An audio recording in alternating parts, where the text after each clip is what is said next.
வணக்கம். இது புதிய தலைமுறையின் விரைவு செய்திகள்.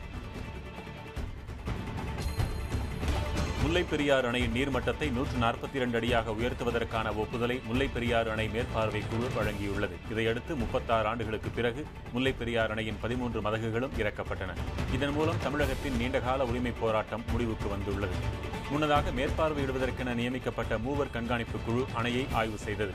காலை 11 மணி அளவில் தொடங்கிய ஆய்வுப் பணிகளின் போது அணையில் உள்ள 13 மதகுகளின் இயக்கம் சோதித்து பார்க்கப்பட்டது. இச்சோதனையில் திருப்தியடைந்த மேற்பார்வை குழு அணையின் நீர்மட்டத்தை 142 அடியாக உயர்த்துவதற்கான அனுமதியை அளித்தது.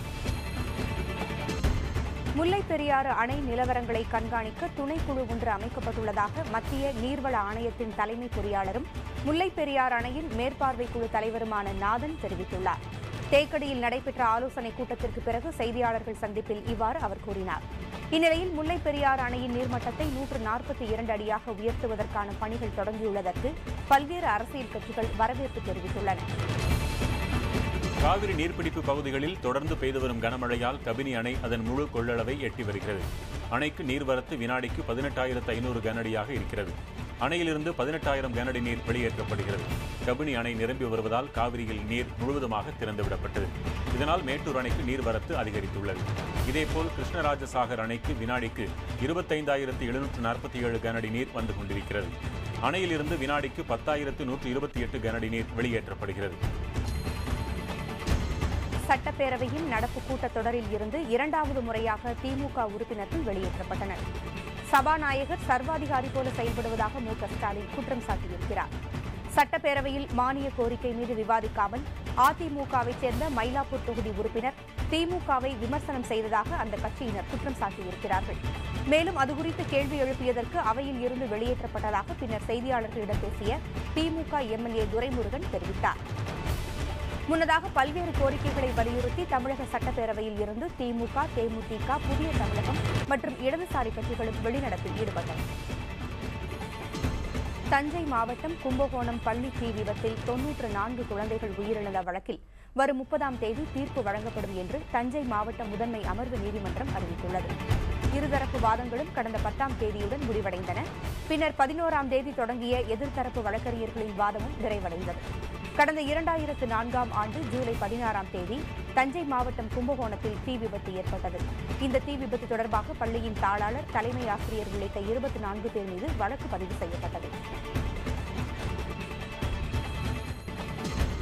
சிறிய அளவிலான வங்கிகள் மற்றும் பேமெண்ட் பேங்க் எனப்படும் பணப்பட்டுவாடாவில் கவனம் செலுத்தும் வங்கிகளை தொடங்குவதற்கான விதிமுறைகளை ரிசர்வ் வங்கி வெளியிட்டுள்ளது.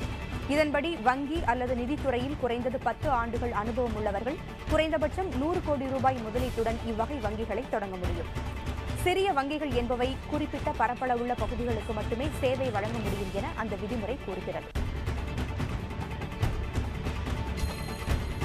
டெல்லியில் ஆட்சி அமைப்பதற்காக பிற கட்சி எம்எல்ஏக்களை விலைக்கு வாங்கும் முயற்சியில் பாரதிய ஜனதா ஈடுபடாது என்று மத்திய உள்துறை அமைச்சரும் பாரதிய ஜனதா கட்சியின் முன்னாள் தலைவருமான ராஜ்நாத் சிங் திட்டவட்டமாக தெரிவித்துள்ளார்.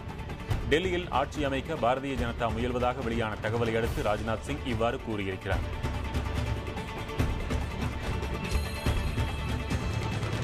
ஆம் ஆத்மி எம்எல்ஏக்களின் கூட்டத்திற்கு அக்கட்சி மேலிடம் அழைப்பு விடுத்துள்ளது. அரவிந்த் கெஜ்ரிவாலின் தலைமையில் நடைபெறவுள்ள இந்த கூட்டத்தில் டெல்லியில் பாரதிய ஜனதா ஆட்சி அமைக்கும் பட்சத்தில் அடுத்த கட்ட நடவடிக்கை என்ன என்பது குறித்து ஆலோசிக்கப்படும் என தெரிகிறது.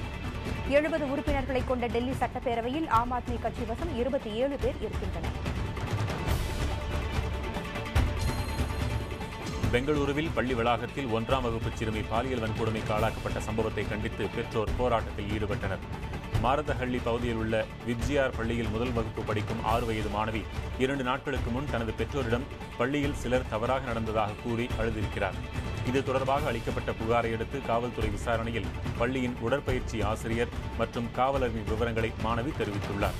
இச்சம்பவத்தை அறிந்த பிற மாணவர்களின் பெற்றோரும் பள்ளியின் முன்பாக ஆர்ப்பாட்டம் நடத்தினர். பெங்களூரு பள்ளியில் படிக்கும் சிறுமியை பாலியல் வன்கொடுமைக்கு உட்படுத்தியவர்களுக்கு கடும் தண்டனைகள் பெற்றுத் தரப்படும் என பள்ளியின் முதல்வர் ரசிதம் கேரவல்லா தெரிவித்திருக்கிறார். இந்த சம்பவம் தொடர்பாக பள்ளியின் முதல்வர் உரிய விளக்கம் அளிக்க வேண்டும் என பெற்றோர் வன்முறையில் ஈடுபட்டதால் அவர்கள் முன்பு பேசிய முதல்வர் இவ்வாறு உறுதியளித்தார்.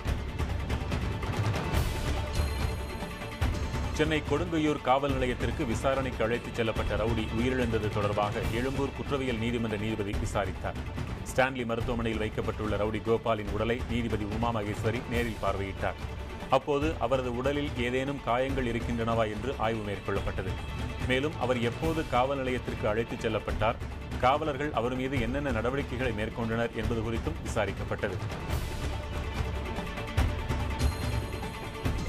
புதுச்சேரி மாநில துணைநிலை ஆளுநராக நியமிக்கப்பட்டுள்ள அஜய்குமார் சிங் பதவியேற்றார். அவருக்கு சென்னை உயர்நீதிமன்ற பொறுப்பு தலைமை நீதிபதி அக்னிஹோத்ரி பதவி பிரமாணம் செய்து வைத்தார். இந்த விழாவில் புதுச்சேரி முதலமைச்சர் ரங்கசாமி உள்ளிட்ட பலரும் பங்கேற்றனர். புதுச்சேரி மாநில துணைநிலை ஆளுநராக இருந்த வீரேந்திர கட்டாரியா கடந்த 11ஆம் தேதி பதவி நீக்கம் செய்யப்பட்டார். புதுவை அரசு மீது முன்னாள் ஆளுநர் வீரேந்திர கட்டாரியா கூறிய குற்றச்சாட்டுகள் குறித்து மத்திய அரசு விசாரணை நடத்த வேண்டுமென இந்திய கம்யூனிஸ்ட் கட்சி கோரிக்கை விடுத்துள்ளது. பதவி நீக்கம் செய்யப்பட்டதை அடுத்து வீரேந்திர கட்டாரியா ஆளும் என்ஆர் காங்கிரஸ் அரசு மீதும் தலைமைச் செயலாளர் மீதும் பல்வேறு குற்றச்சாட்டுகளை முன்வைத்தார்.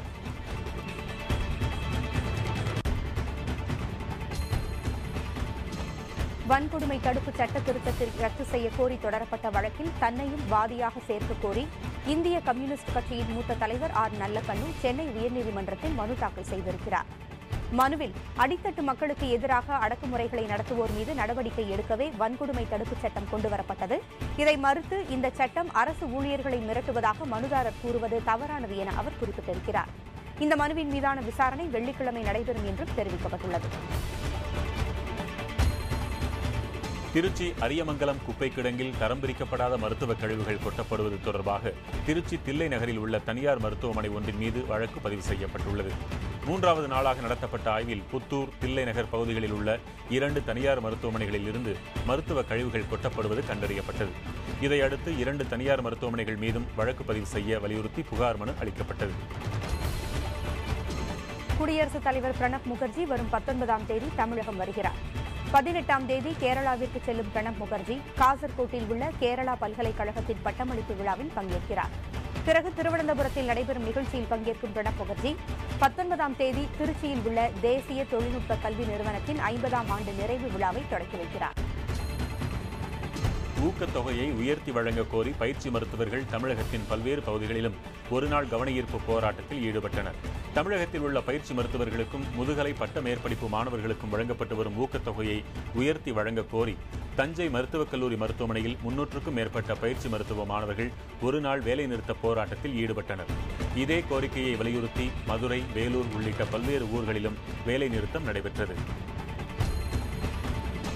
மேற்கு தொடர்ச்சி மலைப்பகுதிகளில் பெய்து வரும் தொடர் மழை காரணமாக பில்லூர் அணையின் நீர்மட்டம் உயர்ந்து வருகிறது.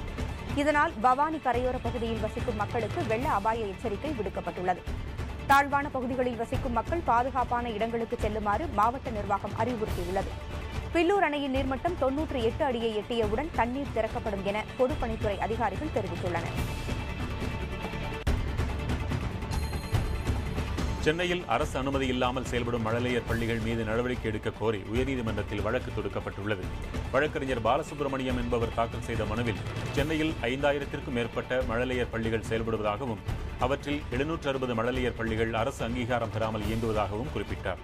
வழக்கை விசாரித்த நீதிபதிகள் இது தொடர்பாக 2 வார காலத்திற்குள் பதிலளிக்கும்படி பள்ளிக்கல்வித்துறை செயலாளர் மற்றும் இயக்குநர், மெட்ரிகுலேஷன் பள்ளி இயக்குநர் ஆகியோருக்கு உத்தரவிட்டுள்ளனர்.